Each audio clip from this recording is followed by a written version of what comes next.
He's talked about a single-payer Medicare for all system for the past 30 years. It hasn't moved a single inch in Congress. And it's not going anywhere now. The Democrats don't support it. Speaker Pelosi isn't for it. The Democrats in Congress aren't for it, the vast majority. So how's it going to pass? How is it going to get done? I don't mean just talking about it. You have to actually get things done. Plus, he and others who support that position, again, refuse to say how much it's going to cost or who's going to pay for it. And the actual answer, again, is when asked that question, I think it was on Meet the Press, he said, nobody knows. Anyway. But look, how can you propose such a massive plan? Not know how much it's going to cost or who's going to pay for it? How are you going to convince the United States Congress, Democrats in the Congress, that it makes sense? And even those who support it say, well, it's going to take us. Then we need a structure that may take as much as 10 years to get it going. They use that old expression. In the long run, we'll all be dead. I really mean it. Look, I've been an enormous consumer of health care like many of you. Raise your hand if you lost a son, daughter, husband, wife, close friend from cancer or any. It's like every single group I speak to around the country. What do you want most when you're going through that? You want to know. You want to know that the insurance company can't cut off the insurance for the one you love who's terminal and say, sorry, you've used up your coverage. Suffer in peace. You want to know that you're not going to lose your house, have to mortgage in a figurative sense your children who survive. You want to know. People need surety. I can remember growing up, we weren't poor. We were, I guess, technically lower middle class economically. We grew up after Dad lost his job up in Scranton because there was no work after Cole died. He was a salesperson. My great-grandfather was in the mines, but my dad wasn't. But he moved back to Delaware where he had gone to second grade through 11th grade. And I remember we moved. It finally took 3 years. He was able to get a job. He had a job, but just to buy a house. We lived in a nice neighborhood, a suburban neighborhood, 3-bedroom split-level home, 4 kids and a grandpa. I think of my parents. I wonder if those walls were thin. I don't know how that all worked. God love them. But seriously, I remember one night, not a joke, talking to my mom. I guess I was 14 or 15 years old. My dad seemed really restless. I said, what's the matter, Mom? He said, well, honey, we just lost our insurance. The company cut the insurance. I didn't know what that meant yet, but I knew my father was really, really worried. When we passed Obamacare, which 5 Democratic presidents tried to do, and I was sent to get the votes, when we passed it, I said at the time, I said, it's about peace of mind. Just about peace of mind. We got to stop playing with people. Tell them what we can get done. Demonstrate how we've done it and why we can do it again. I'm not suggesting that those who are for Medicare for all are playing with people, but I'm suggesting you got to be able to get something done. Who's going to support a plan that doesn't specify how much it costs or say it's going to pay for it? I promise you, if that plan were to pass, the middle class is going to pay a big, big premium. At least Bernie used to acknowledge that. Both a general tax and a Medicare tax increase.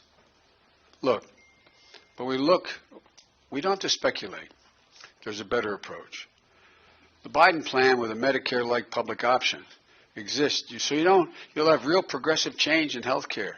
Real change, not just talk. I'm going to say something self-serving. I'm the only one that's ever gotten a major health care reform bill through the Congress with help from helping the president. I was proud to work with President Obama to get it done. Or take climate change. The single greatest challenge of our time, dealing with climate change. Our planet literally depends on us moving quickly. I passed the first climate change bill ever to go through the United States Senate way back in 1987. PolitiFacts, you can check it out, called it a game changer. Well, during the Obama-Biden administration, you remember how the president used to love on when you do State of the Union, he never tell me ahead of time. I sat behind him as a presiding officer, as a vice president, and he'd turn and he'd say, and Joe's going to.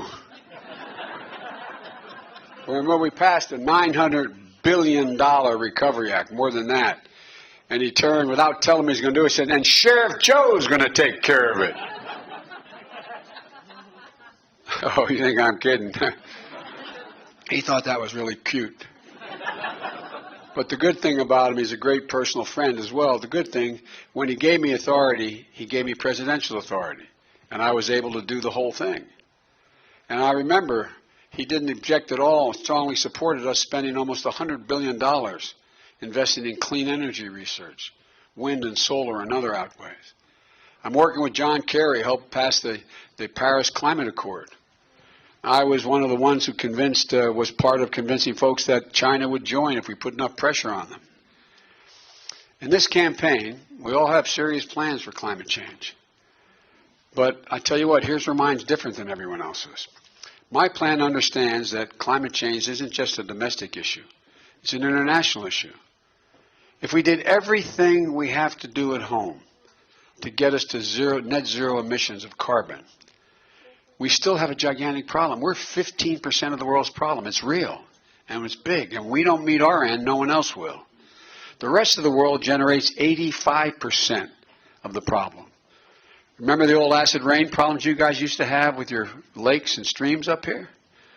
Well, that didn't come from anywhere near New England. It came from the other side of the country. Well, we're going to still have those glaciers melting, the rivers rising, beetles and new insects eating up your magnificent forest in the north. So, to deal with this, you're going to have to bring the world together.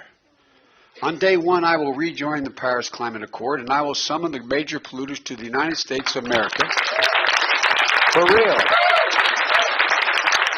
And say, you got up the ante. You got up the ante. There's consequences if you don't. I'm the only one in this race. Doesn't mean others can't do it, but I'm the only one in the race that's already done that. And folks, and I'm determined to change the culture of this country, where we think it's okay to send our kids to school every day. How many of you sent your children and grandchildren to school beginning of this year, and they came home and they told they had to learn how to duck and cover, run zigzag down a hallway?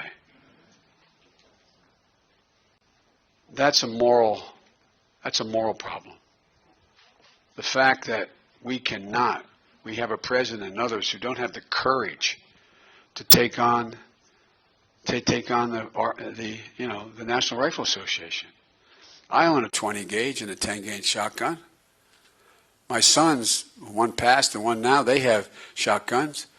We protect international geese more than we do people. I really mean, you cannot, those of you hunters, you can't have more than 3 shotgun shells. But you can go out and buy now a magazine with 100 rounds in it. Who in God's name needs 100 rounds? As I say to folks in the gun shows at home. Well, that's not what it says. What it says is, from the very beginning, there is not a single solitary amendment in the Constitution that is absolute. From the very beginning, we have said, well, 4 more years, baby. 4 more years. Well, okay. Down the road, buddy. That's okay. That's all. This is not a Trump rally. That's a Trump guy, but it's not a Trump rally. He's okay.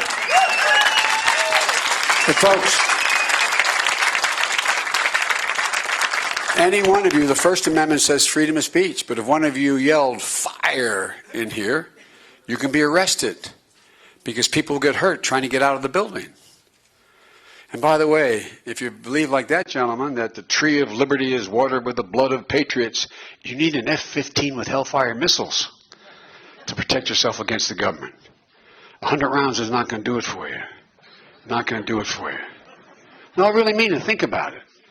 And so what do we have here? We have this idea that, working with Senator Dianne Feinstein, I'm the only person nationally who's beaten the NRA twice. And I come from a gun-owning state. A lot of hunters. And guess what? We beat them twice.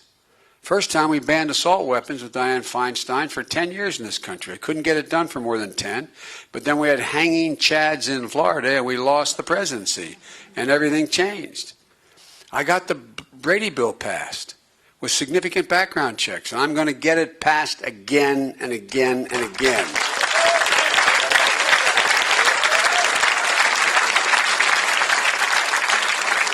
And by the way, 58% of the NRA owners understand and agree with me on this, of the NRA members. I promise you this. When I'm president, there's one other loophole that exists in the law that is the most obnoxious one that exists. We can go out and sue tobacco companies for lying to the American public. You can sue drug companies for lying and misleading, like we're doing now with opioids, for misleading the country.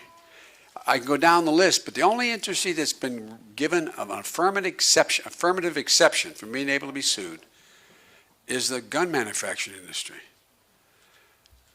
You know, they're protected from liability. And this happened years ago. One of the folks I'm running against voted for that exception. Voted 5 times against the Brady bill as I was trying to get it passed. I think he now knows he made a mistake and he said so. But it's still the law. I promise you it's going to be one of my hobby horses. We're going to move them in a direction where every other corporation in America is susceptible for when they lie, mislead, or misrepresent. We need a president who's going to bring us together. A leader who can unite our party, which we're going to have to do when this is over, as well as unite the country. We're a democracy. And democracies depend on consensus. It's no way to govern in this country unless you're able to reach consensus. That's why we have a constitution with separation of powers, preventing the abuse of power. We have to be able to pull this country together, Democrats, Republicans, and independents. Several of my colleagues in this race think it's naive for me to believe we can unify the country. You notice that's been one of the things that I've been not attacked on, but challenged on. Well, guess what? I refuse to accept the notion that from this point on, nothing's going to change, that Republicans are our enemies, not our opponents, that the other side are per se bad, not able to be worked with at all. I've been able to work across the aisle my whole life, and I'll do it as president. They said, yeah, well, Biden used to be able to pass a lot of things. Biden did all these things, and I'll go down the list about how Biden was able to get Republicans to vote to support significant things. I haven't got Mitch McConnell to vote to raise taxes on the top 1% by $660 billion. Well,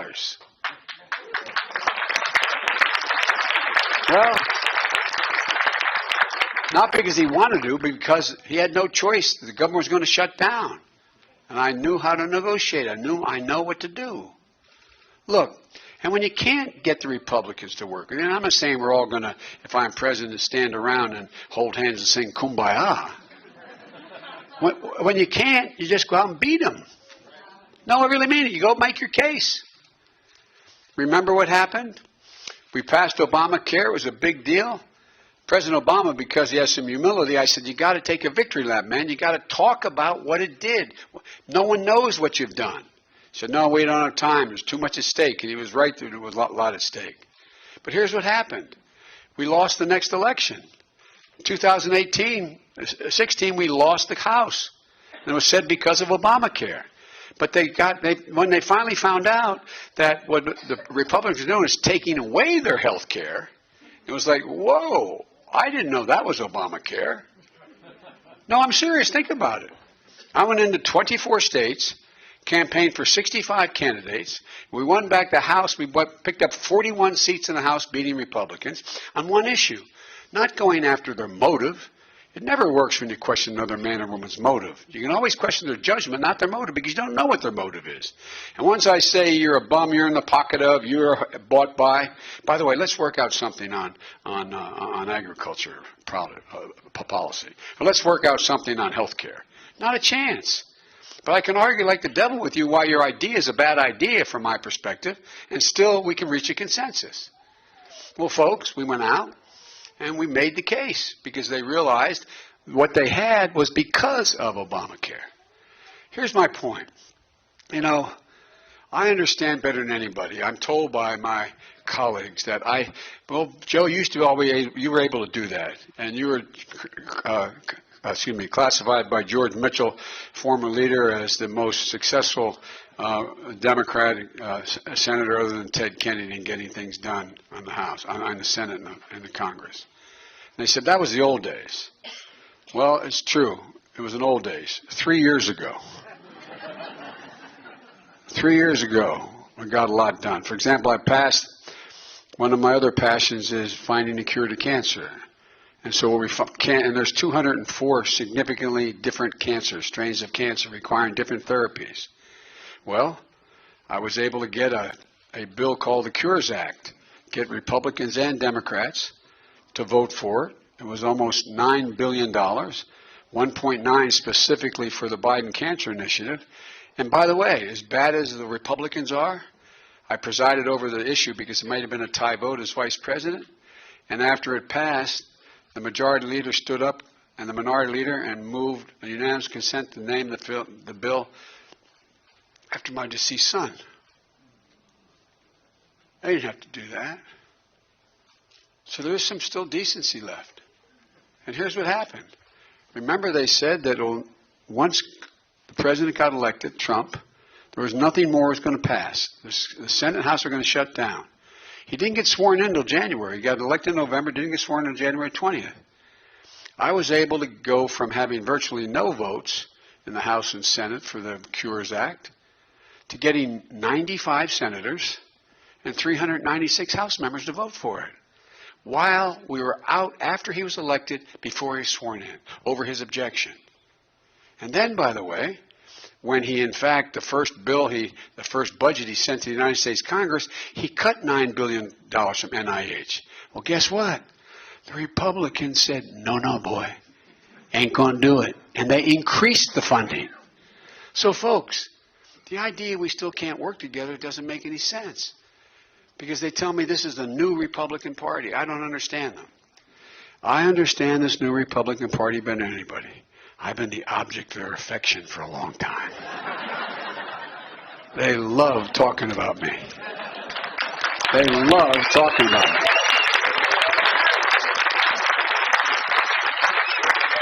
They have spent over $12 to $15 million running negative ads.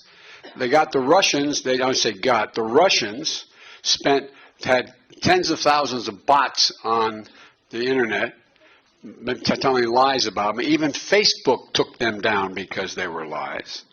And in addition to that, I find that this president decided it was worth risking impeachment to try to get a foreign power to come in and say something about me the foreign power wouldn't say. So I understand this new outfit. And the way they've gone after my only surviving son and me and my family. But guys, look, presidents can't hold grudges. Presidents have to be able to fight, but they also have to be able to heal. And this nation badly, badly, badly needs healing. Because it's not about me. It's about you and your family. It really isn't about me. I really mean it. So look, I'm going to do whatever it takes to make progress on matters that matter most to the American people. Climate change, a policy that's really going to save our children and this planet, with a lot of help from a lot of people. Protecting our civil rights and civil liberties and the sacred right to vote. Defending a woman's right to choose. Ending the scourge of violence against women and sexual assault. Expanding access to health care. Taking on the epidemic of gun violence, and an economy that begins to once again reward work, not just wealth. Folks, everybody knows who Donald Trump is. We need to show him who we are. That's what we need to show him.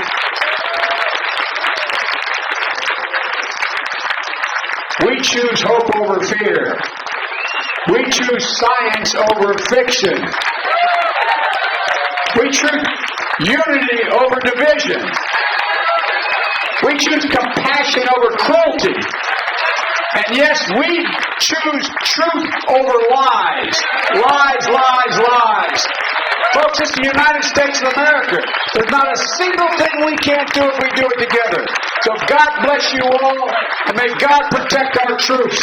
Get out there and take this country back now. Now, now, now. Thank you.